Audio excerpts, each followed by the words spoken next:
why she didn't go on Joe Rogan. Here's the messenger manager, Stephanie Cutter, on that. So we had discussions with Joe Rogan's team. They were great. They wanted us to come on. We wanted to come on. We tried to get a date to make it work, and ultimately we just weren't able to find a date. We did go to Houston, and she gave a great speech at an amazing event. The Beyonce event? Yes. Well, I'm going to call it reproductive freedom. She was ready, willing to go on Joe Rogan. Will she do it sometime in the future? Maybe. Who knows?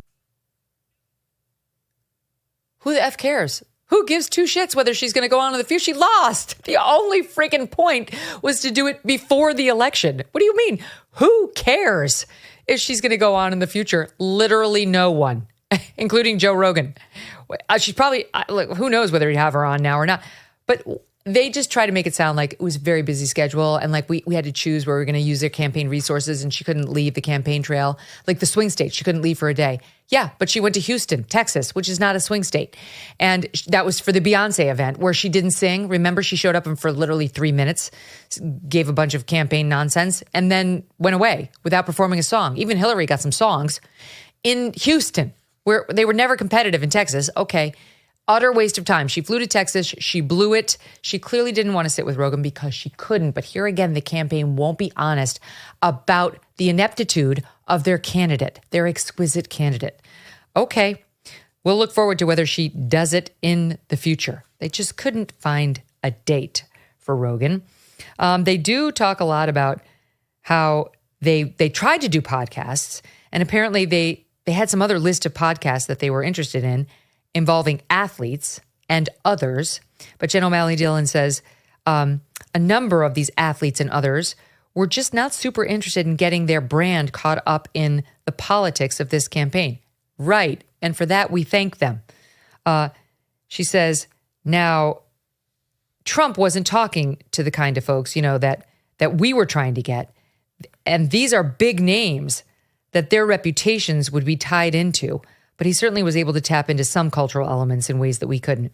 She's basically saying our stars are bigger than his, and so they didn't want to take the risks of getting political or associating with Kamala Harris. So he just went on loser podcasts. You see, he was associated with the losers who nobody knows.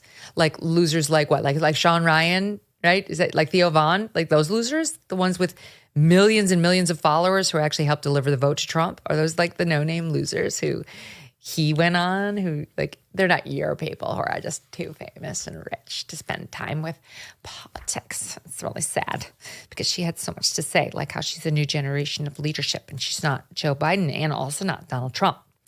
And then they lament that when Trump would go on these podcasts, the conversation wasn't even political. Right. Maybe if Kamala Harris had tried like making herself into a real person. I mean, she did go on Howard Stern and talk about her love of Doritos and naps. But, there's risky for that campaign because Trump is actually quite charming, very funny, and knows how to entertain. Kamala Harris, let's just leave it at isn't and doesn't. So, yeah. And then they sing the praises of Tim Walz. Tim Walz was a huge podcast person and was on podcasts all the time. Okay. Then they talk about young men and how Trump was appealing to them. Pfeiffer says, well, she did more traditional media than Trump did, and Trump did basically none. Stephanie Cutter. Trump did none. Dan Pfeiffer. Literally none. Jen O'Malley Dillon. And got no shit for that. No shit. We got tons of shit, says Stephanie Cutter, that she wasn't doing enough media. And then we get into Stephanie Cutter suggesting there's a double standard. There's a double standard here, but we women don't get far in life talking about double standards, but it was a double standard to criticize Kamala for not doing any interviews for a month, 5 weeks after she launched. I think she launched, September or July 26th, and her interview with CNN was not until September. Remember, it was after Labor Day, so it was at least 6 weeks. Nothing. Remember, she did nothing. Remember what a big deal it was when they finally sat down with Dana Bash? She and her emotional support governor? Nothing. That's when they were getting the shit of her not doing media. It wasn't forever. It was when they had her in the presidential protection program. And Tim Walz, same. Nothing. They didn't speak. So now it's a double standard, you see. And Trump was holding pressers. I don't know, Steve Krakauer, we ran the numbers at some point, but he was doing pressers like every week and multiple per month and giving tons of interviews. So yes, he wasn't doing long sit downs, rewarding the mainstream media that was calling him Hitler with one-on-ones, but he was holding gaggles and holding press conferences where all of those media outlets that they're talking about here could and did ask him any number of questions. Not to mention J.D. Vance was everywhere. Everywhere. This is just revisionist history. Okay, so then poor Jen O'Malley Dillon and poor Kamala Harris. O'Malley Dillon, 107 days, 2 weeks fucked up because of the hurricane. Okay, now it's the hurricane's fault too. 2 weeks talking about how she didn't do interviews, which, she was doing plenty, but we were doing in our own way, like the silent way where no one actually asks any questions or hears it. That way doesn't work. I can tell you, as a professional interviewer, it's not a good way. You should think of different ways. Like in front of a microphone. That's tip number one. Pro tip number one. Or camera, even better. Doing it in our own way. We had to, be the nominee. Had to find a running mate. Had to do a rollout. Like all of that made it impossible for her to sit in front of a camera.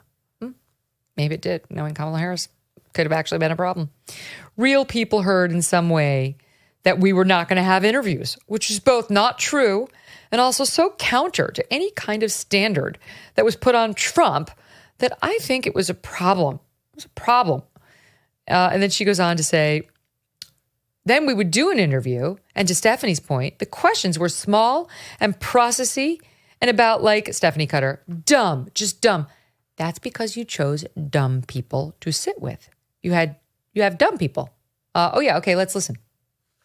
Real people heard in some way that we were not going to have interviews, which was both not true and also so counter to any kind of standard that was put on Trump that I think that was a problem. And then on top of that, we would do an interview. And to Stephanie's point, the questions were small and processy and about like dumb. They were not informing a voter who was trying to listen to learn more or to understand.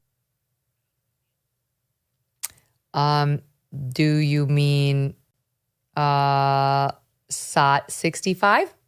Have you served 2 all beef patties, special sauce, lettuce, cheese, pickles, onions on a sesame seed bun working at a McDonald's? Yes or no? That's it. I have. Okay. Because I will give you that point. We are in agreement. You sat with dumb people who asked dumb questions. We're simpatico on that. You should have made better choices. Then they actually try to say that she made herself available to anyone who asked, like everyone. Okay, not Joe Rogan, as we've discussed, and not the Megyn Kelly Show, which would have been really, really interesting.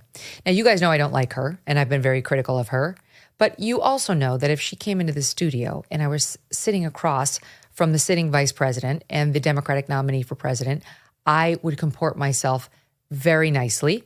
I would be respectful, and I would not show my personal bias against her in the interview. I just wouldn't. I don't. Did I show my personal bias in favor of Trump when I sat with him? No, I didn't, because that's not the job. So she should have done it, because I'm exactly the audience that she wanted to get, and she blew it because she was afraid. Okay. Again, we go back to Dan Pfeiffer and then David Plouffe. It can sound like making excuses, but the political environment sucked, okay? We were dealing with ferocious headwinds. And then he laments how the country's gotten more Republican. It's gotten more and more Republican. We saw it in 2020, maybe 1% more Republican voters for us. It's going to blah, blah, blah, blah, blah. Okay, he's going on about that's why they used Liz Cheney. I mean, okay. They try to justify that. We had to raise people's concern and the threat level of a Trump second term. And we did a lot of that. We just didn't get it to the extent that we needed it to win. I mean, what else could we have said? Like Hitler and Mussolini. Oh, wait, they actually did do that. That was in the media reports that we played for you here on this show. Fascist. Oh, wait, no, that we tried that. Maybe like Goebbels. That was tried too. What? We just, we did a lot we did a lot of raising concern and the threat level around Trump. We just didn't get it to the extent that we needed to win. Okay. Alrighty, let's see. Okay, back to Liz Cheney. Well, you see, to win, you need more moderate Republicans and progressives of all ages.